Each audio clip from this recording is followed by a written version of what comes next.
अस्सलाम वालेकुम जी, क्या हाल है आप सबका। उम्मीद करता हूँ खैरियत से होंगे, ठीक ठाक होंगे और दुआ है कि आप लोग यूं ही हंसते रहें, मुस्कुराते रहें। दोस्तों, आज की वीडियो में मैं आपको बताऊंगा कि आप घर पे मौजूद जो इस तरह का एक्सटेंशन बोर्ड होता है, जो बिजली का एक्सटेंशन लीड होती है, ये किस तरह से ख़ुद बना सकते हैं, बजाय इससे कि आप इसको बाज़ार से परचेज़ करें। या फिर चाइना का आजकल आपने देखे होंगे एक्सटेंशन बोर्ड्स आ रहे हैं, वो बिल्कुल नाकिस क्वालिटी के होते हैं, उनमें सिल्वर की वायर लगी होती है, जो कि कुछ ही अरसे के बाद ख़राब हो जाती है। तो आप ये 3-4 चीज़ें खुद परचेज़ करके आप इसको खुद आसानी से घर बैठे बना सकते हैं। तो मेरे पास ये कुछ पुरानी सॉकेट्स और स्विचेज़, ये बटन पड़े हुए थे, तो मैंने सोचा कि इनको ज़ाया होने से बचाने से बेहतर है कि इनका एक बिजली का बोर्ड, एक एक्सटेंशन लीड बना ली जाए, एक बोर्ड बना लिया जाए। तो मैं आपको स्टेप बाय स्टेप बताता जाऊँगा कि आपने किस तरह से जो है वो इसको बनाना है और उसके लिए आपको कौन-कौन सी चीज़ें चाहिए।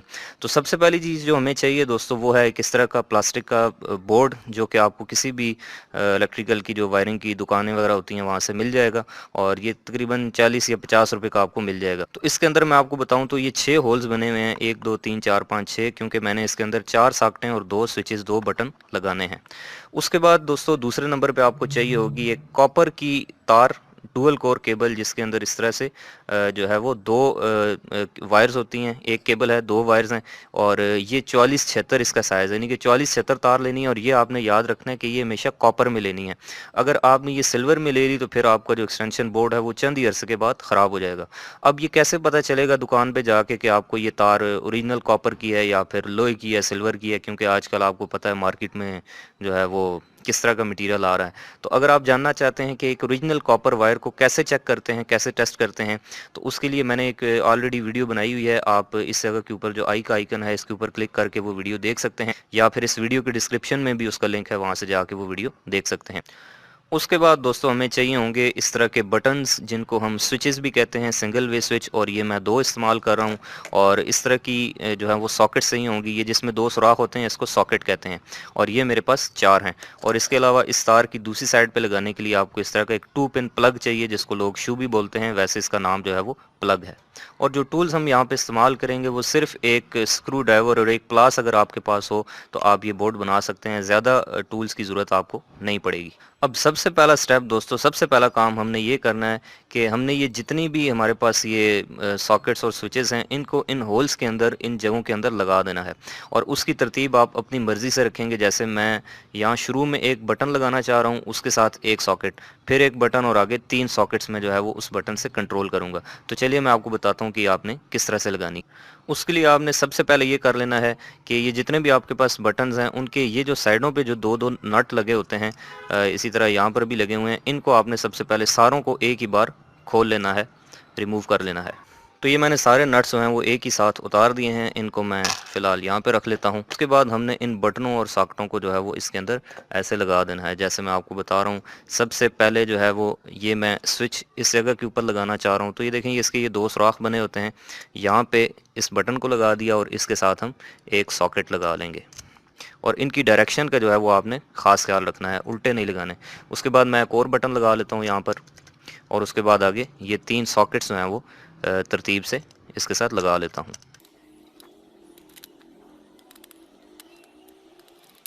इनको इस तरह से सेट करने के बाद, लगाने के बाद, इनकी जो दूसरी साइड है, इसके ऊपर हमने जो ये नट उतारे थे, ये सारे इनकी साइड्स के ऊपर लगाकर इस तरह से टाइट कर देने हैं, ताकि ये बाहर ना निकलें।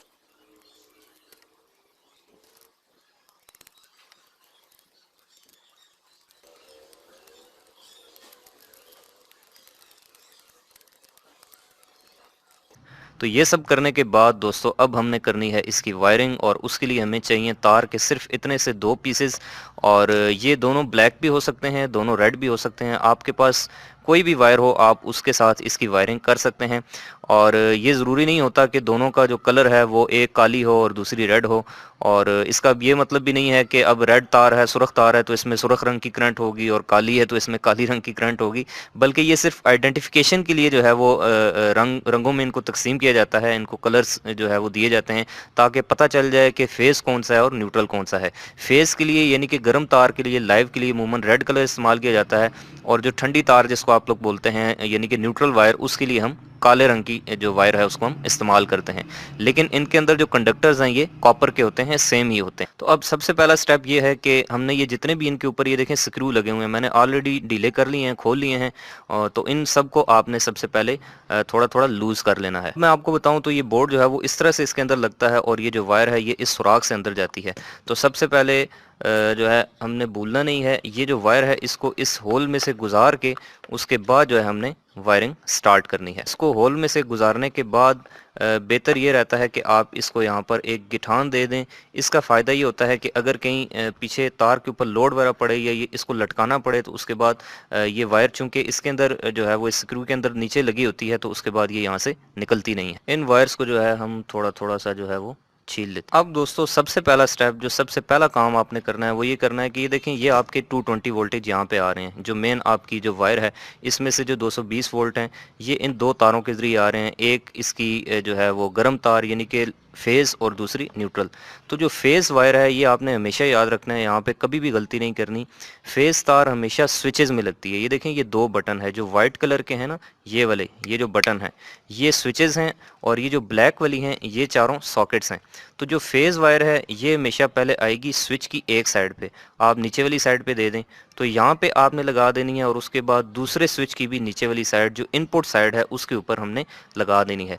यानी कि जो फेज़ है ये इस स्विच की भी इनपुट पे दे देना है, दूसरे स्विच की इनपुट के ऊपर भी दे देना है। अब ये देखें ये फेज़ इस स्विच में भी आ रहा है, और यहाँ से इसके ऊपर भी देने के लिए मैं एक तार का छोटा सा जो टुकड़ा है वो इसके साथ इस्तेमाल करूँगा। अब ये जो वायर का टुकड़ा है दोस्तों इसको हम इस स्विच की इनपुट पे यहाँ पे लगा देंगे, और अब जो फेज़ है वो इस वायर से होकर इस स्विच को इनपुट देगा, और यहाँ से इस वायर के ज़रिए इस दूसरे स्विच की इनपुट के ऊपर आ जाए।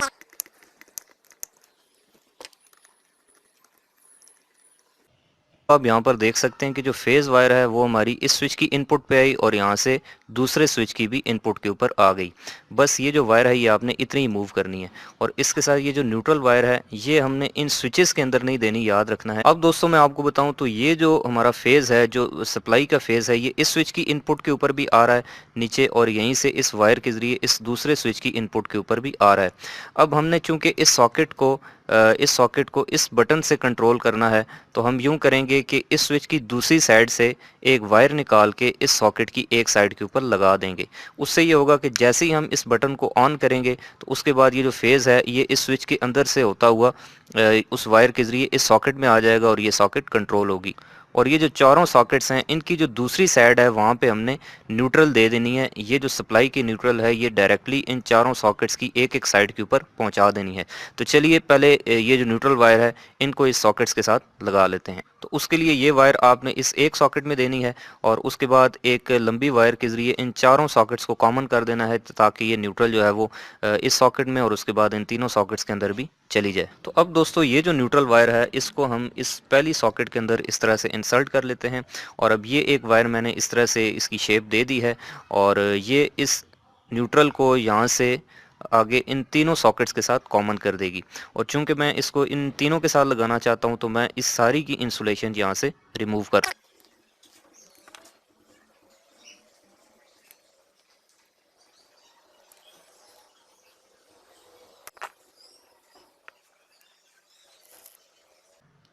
तो अब दोस्तों ये जो वायर है ये हमने चूंकि इन सारे टर्मिनल्स के साथ कॉमन करनी है, तो उसके लिए अब मैं इस वायर को जो है वो इन तीनों सॉकेट्स के इन टर्मिनल्स के अंदर से गुजार लेता हूँ, और उसके बाद इन तीनों स्क्रूज के ऊपर से टाइट कर लेते हैं ताकि ये अच्छे से ग्रिप कर ले।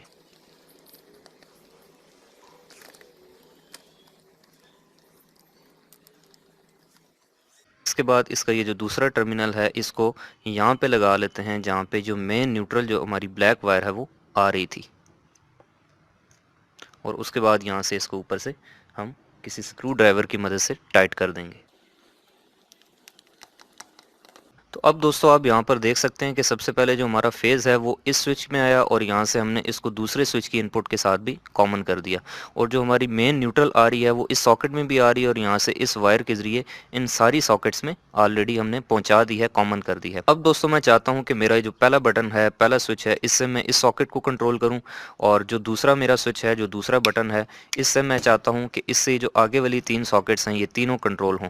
तो उसके लिए मैं यूँ करूँगा कि इस स्विच की दूसरी साइड से एक वायर निकाल के इस सॉकेट में दे दूँगा और यहाँ से एक वायर निकाल के इन तीनों सॉकेट्स में दे दूँगा। तो उसके बाद जब हम पहले स्विच को ऑन करेंगे तो सिर्फ ये वाली सॉकेट चलेगी और दूसरे स्विच को ऑन करेंगे तो उससे अगली तीनों सॉकेट्स चलना शुरू हो जाएंगी। तो इस बटन से, इस स्विच से हमने एक वायर निकाल के इस सॉकेट को कंट्रोल करने के लिए छोटा सा एक वायर का टुकड़ा काट लिया है, पीस काट लिया है। तो इसको मैं यहाँ पे इस जगह के ऊपर लगा दूंगा।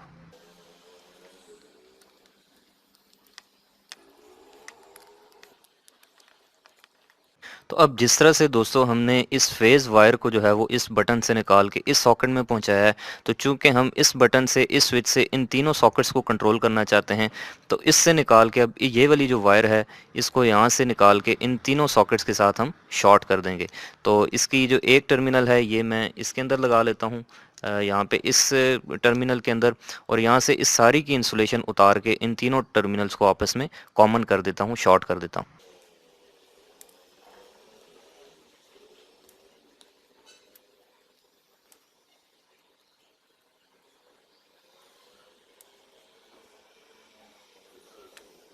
तो अब सबसे पहले ये जो वायर है दोस्तों, इसको हम यहाँ से एक टर्मिनल से निकाल के उसके बाद इन सारे टर्मिनल्स को जो है वो आपस में कॉमन कर लेते हैं। तो ये देखें कि आप यहाँ से ये वायर डल चुकी है और उसके बाद हम यहाँ से इन स्क्रूज को टाइट कर लेते हैं ताकि ये अच्छे से ग्रिप कर।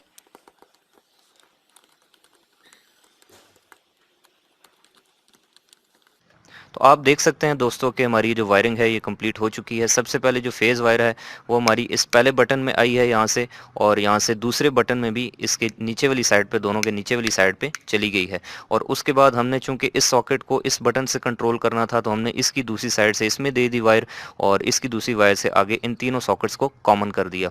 और जो हमारी मेन न्यूट्रल वायर थी वो हमने चारों सॉकेटों में जो है वो कॉमन करके दे दी। तो चलिए अब मैं आपको इसको टेस्ट करके बताता हूँ कि ये किस तरह से काम करेगा। सबसे पहले हम इसको यहाँ से 4 स्क्रूज की मदद से जो है वो बंद कर देते हैं।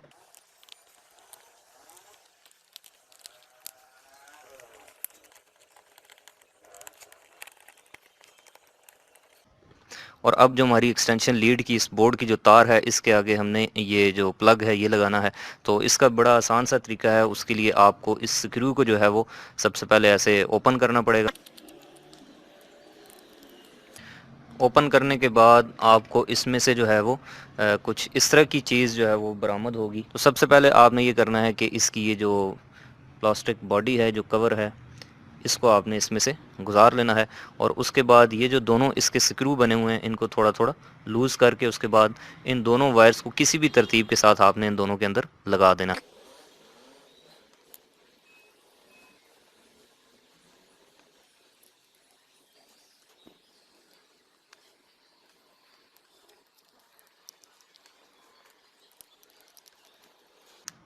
तो अब दोस्तों हमारा ये जो एक्सटेंशन बोर्ड है, जो एक्सटेंशन लीड है, ये बन के तैयार हो गई है। तो चलिए मैं आपको इसको टेस्ट करके बताता हूँ। इसकी ये जो तार है ये हमने मेन सप्लाई में लगा दिया और ये मेरे पास एक होल्डर में बल्ब लगा हुआ है। तो इसको मैं बारी बारी आपको सारी सॉकेट्स के अंदर लगा के चेक कराता हूँ कि ये काम कर रहा है या फिर नहीं। और जैसे ही हम ये देखें इस बटन को ऑन करते हैं तो ये देखें लैंप रोशन हो गया है, तो इसका मतलब है कि ये हमारी जो एक्सटेंशन बोर्ड है ये ठीक बनी है। इसी तरह यहाँ से किसी एक सॉकेट में लगा देते हैं, जैसे इसमें लगा देते हैं, और अब इस बटन को ऑन करते हैं तो देखें कि आप ये बल्ब रोशन हो रहा है। तो इसका मतलब है कि ये एक्सटेंशन बोर्ड बिल्कुल ठीक है, सॉकेट्स सही से काम कर रही हैं। और मैं अगर आपको मल्टीमीटर के जरिए इसमें वोल्टेज मेजर करके दिखाऊं तो आप देखेंगे कि इसमें 220 वोल्ट जो है वो आ रहे होंगे। तो इसको ऑन कर लेते हैं और उसके बाद आप देख सकते हैं कि यहाँ पर मल्टीमीटर 230 वोल्ट शो कर रहा है। इसी तरह से अगर दूसरी सॉकेट के अंदर चेक करें तो यहाँ पे भी 230 वोल्ट आ रहे हैं।